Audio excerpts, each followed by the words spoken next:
¡Hey! ¿Qué pasa, youtubers?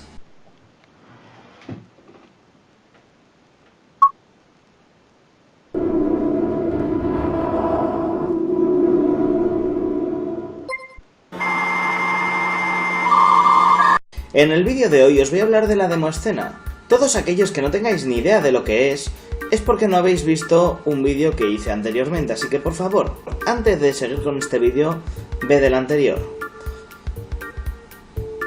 A partir de este momento daré por supuesto que habéis entendido el vídeo anterior, en el que hablaba sobre la historia de la demoscena. Pues hoy os quiero hablar un poco sobre cómo eran los grupos. Actualmente y antiguamente los grupos de sceners son bastante diferentes. Tiene que ver con que ha cambiado mucho la necesidad de unos a otros. Antiguamente los grupos consistían sobre todo en programadores, grafistas y 1 o 2 músicos. De hecho, generalmente había sobre todo programadores, 1 o 2 grafistas y 1 o 2 músicos. Además, dentro de ese grupo solía haber una persona que tomaba el papel de, por decirlo de una forma, relaciones públicas. Al no haber internet en esa época, o un internet que consistía en ver el email y poco más, los grupos necesitaban tener en su plantilla a una persona que tuviese muchos contactos para poder difundir tanto como pudiesen sus demos dentro de la escena. Generalmente la razón por la que había tanto programador era porque en esa época se jugaba mucho a explotar la máquina, a ver quién era capaz de hacer más y mejor. Y por tanto la apreciación artística no estaba en un primer plano tan importante como el que estaba el explotar la máquina. Obviamente lo que hicieses lo tenías que hacer bonito, pero sobre todo que funcionase bien. Eso era lo importante. Lo importante era hacer algo que nadie pensase que se pudiese hacer. Simplemente. En relaciones públicas era una persona que tenía 200, 300 contactos, a veces más, a los que pues cuando su grupo acababa la demo, él hacía pues 200 copias en disquetes y las enviaba por correo a sus contactos. Asimismo, esa persona pues todos los días recibía 50 o 60 cartas con disquetes de demos que habían hecho otros grupos para que se difundiese todo entre todos. Al fin y al cabo, si él envía 200 disquetes a sus contactos a su vez enviarán otros 200 y así sucesivamente, y al final tu demo hecha en las Canarias podían acabar viéndola en Estados Unidos o en Alemania sin ningún tipo de problema. Y eso era lo bonito de la escena. Actualmente, gracias a internet, la figura de relaciones públicas ha desaparecido.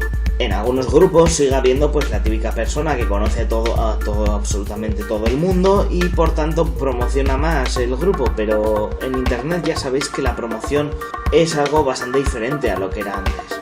Asimismo, el papel de programador, aunque sigue siendo muy importante, ha quedado bastante relegado, ya que ahora el programador ya no se tiene que esforzar en sacar cosas que nadie pudiese hacer. Ahora su trabajo consiste en ser capaz de hacer su trabajo lo mejor posible. El que mejor lo haga es mejor, y por tanto ahora las demos son de un carácter bastante más artístico. En consecuencia, los grafistas y los músicos han cobrado más importancia, y aunque los grupos siguen teniendo grafistas, músicos, programadores y algún que otro más, es cierto que tanto los grafistas como los músicos han tomado un papel más importante. En cualquier caso, lo que yo sí os recomiendo, si queréis iniciaros en esto de la escena, es que sea lo que os queráis dedicar, os centréis en ello.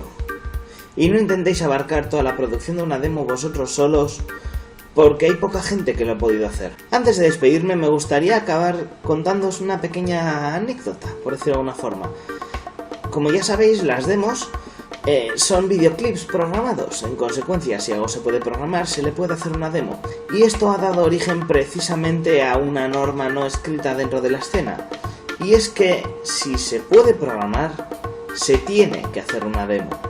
Esto ha llevado a grandes extremos, como ha sido el caso de un chaval que con un microprocesador de un frigorífico hizo una demo, o el caso del que os quiero hablar, que me hace mucha gracia, y es que un grupo de sceners estaban aburridos en casa, y uno de ellos estaba jugando a la Pokémon Mini.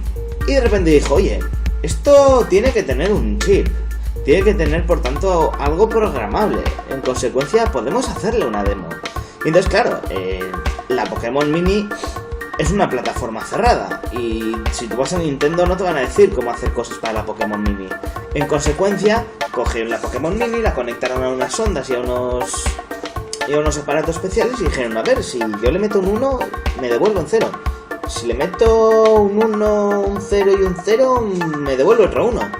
Y así poco a poco acabaron descubriendo cómo funcionaba por dentro e hicieron una pedazo demo que os voy a poner a continuación. Lo que yo os voy a poner, obviamente, es un fragmento que he podido reproducir con un emulador, porque es que no solo contentos con hacer una demo, hicieron un emulador para poder ejecutar ROMs para esta consola, y entonces yo os voy a poner solamente un pequeño fragmento de la demo que hicieron para esta plataforma. Aún así no os preocupéis porque ahí abajo en la cajita de descripción os pondré un enlace a un vídeo que grabaron ellos reproduciendo la demo en la propia consola. En fin, no me quiero alargar mucho más porque la verdad es que cuando hablo de escena el tiempo pasa volando.